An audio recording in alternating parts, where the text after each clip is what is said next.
What's up guys, Jim here from Budget RC. If you have a child that you're buying Christmas presents for this year, I'm going to help give you a crash course on RC cars with a focus on helping you pick the right option for whoever you're buying for this year. So stick around.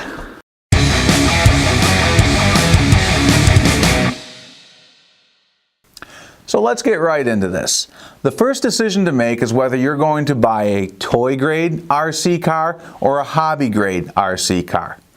The toy grade stuff is what you find at Walmart and other department stores.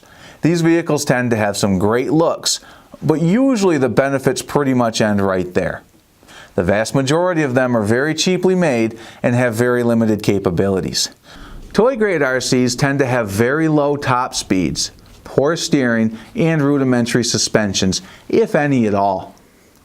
What that means is that whoever uses the vehicle is likely to grow bored with it very quickly, relegating it to the back of the toy box in no time.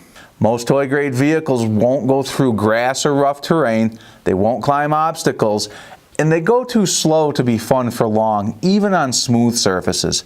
And the worst part about a toy grade RC, they're not upgradable or repairable. If your kid likes it enough to keep using it, eventually they will break it. And when that happens, you throw it in the trash and you wind up with a heartbroken kid.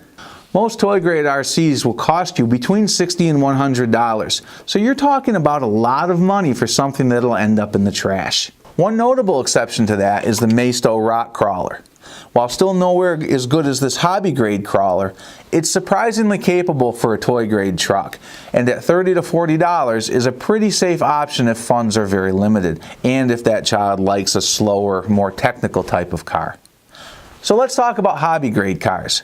By moving up to a hobby grade RC, there are some significant advantages. First and foremost, they're more reliable and repairable, so your investment is protected. One more great thing about the hobby grade RCs is that they're upgradable. So as long as their skills grow, so can the capabilities of the vehicle. My son is 9 and still uses the same RC car that I got for him when he was 3 because we were able to keep upgrading it as his skills increased. With hobby grade RC cars, the sky is the limit when it comes to costs, but you can get into some nice hobby grade RCs for as little as $100, which is what a lot of the toy grade stuff costs. Now that I've hopefully talked you into considering a hobby grade RC car, now I want to explain the differences between the myriad of sizes and styles that are out there so that you can make a smart purchasing decision. First, let's talk about size. RC cars come in all sorts of sizes, ranging from tiny 1/64th scale all the way up to big 1/5 scale. The most common size is 1/10 scale, and that's what I'm going to recommend for a few reasons. Bigger RCs can not only cost a ton of money, but putting a 20-pound, 50-mile-per-hour missile into the hands of a child can result in some pretty significant damage to things like pets, cars, or ankles. So I don't think that they're a good idea for a beginner. On the opposite end of the scale are a bunch of smaller RCs, like 1/18th scale. A lot of people gravitate toward these because they're inexpensive, and there seems to be this natural association that small toys are best suited to small people. The problem with the size is that they're still way too big and powerful to be used inside unless you have a huge basement or an empty 2-car garage. But they're still too small to go over most of the terrain you encounter outside. 99% of the time, a kid will use an RC car in the backyard, in the grass, in a dirt driveway, or in a street that's full of curbs and miscellaneous obstacles. Small vehicles are essentially useless in all of these conditions, so unless you live next door to a skate park or plan to use them only on pavement, the smaller cars end up going unused. I picked up a 1/18 scale monster truck just like this for a friend's kid for his birthday, and as far as I know, he used it one time and never touched it again. For this reason, I feel like 1/10 scale RC cars are that sweet spot where you get the benefit of being able to use them on a wide range of terrains without the costs or the dangers of the larger vehicles. The one exception here would be if the child does have a large enough indoor space to use them, like I'd mentioned before. In that case, something like the 1/28 scale team associated trucks are a great option, and they won't break the bank at $50 a piece. I have these 1/28 scale WL Toys trucks, and we have fun setting up a race course with cereal box jumps in my garage. But for everybody else, I'll stand by my recommendation for 1/10 scale. Now that I've recommended a size, I want to break down all of the different types of RC cars that you can get within that 1/10 scale. There's a lot of variety here, but I'm going to break it down into three main groups. You've got on-road cars, off-road cars, and crawlers. Right away, I'm going to take the on-road group off the table for the same reasons that I did with 1/18 scale, because you're very limited on where you can use them. Even if the child lives where they have immediate access to a nice large paved area, most kids will grow bored with that limited application of only one type of use very quickly. So that leaves off-road vehicles and crawlers. Both can be a great option depending on what you think they might prefer. My son prefers the excitement of going fast, whereas my daughter, she prefers the relaxing walks on hiking trails that we take with our crawlers. In my experience though, the majority of kids seem to prefer the excitement of going fast, setting up jumps, doing wheelies and donuts, and all of those sort of things that go hand in hand with the typical off-road vehicles. If you think your child would be more interested in the slower, more technical side of RC, then the crawler is the way to go. The places that these trucks can go is extremely impressive, and there's an endless supply of obstacles out there to challenge them with.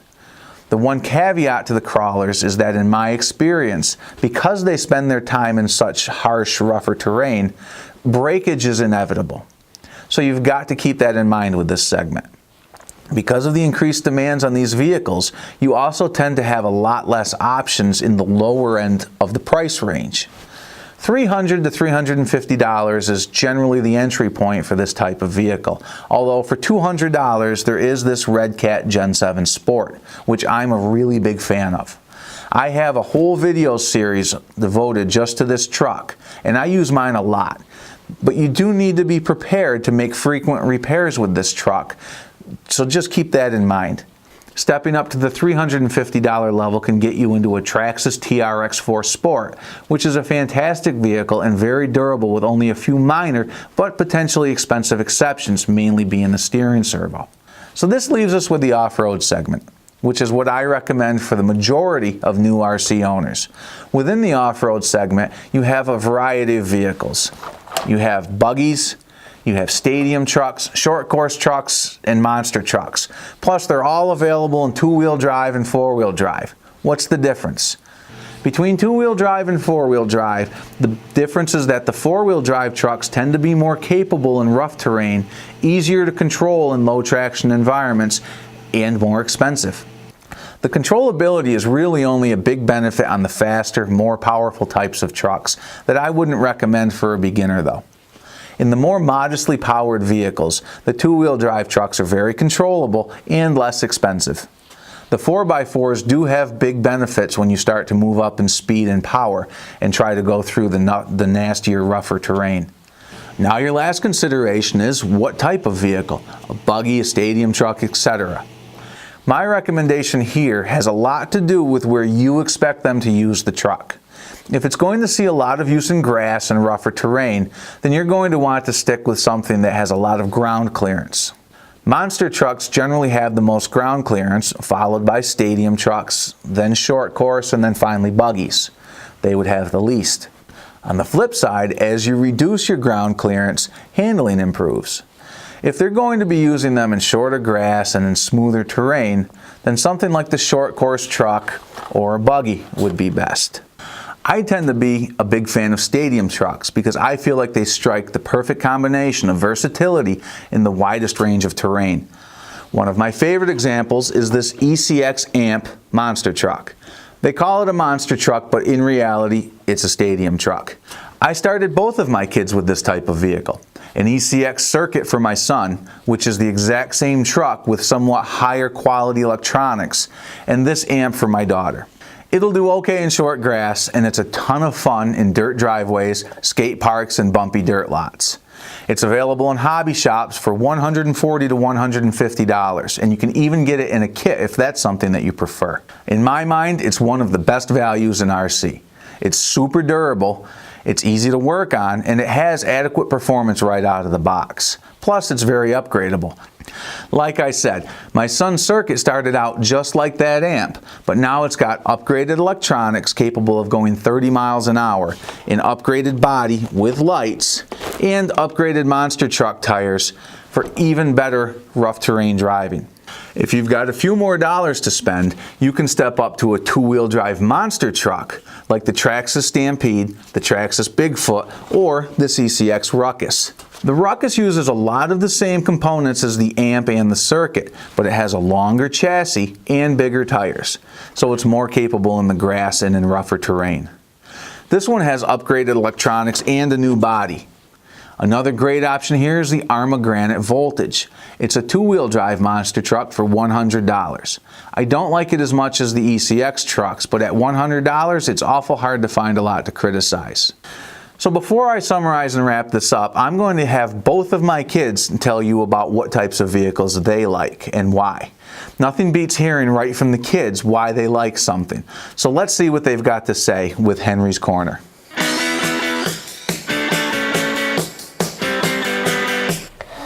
Hi, it's Henry's Corner, and this is my OC cars. This is my fast one, and this is my crawler.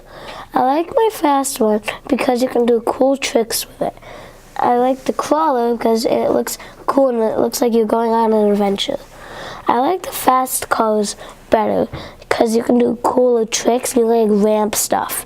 And I like ramping stuff better than going kind of slow, and I like going faster. Hi, my name is Olivia. This is my fast RC car, and this is my crawler.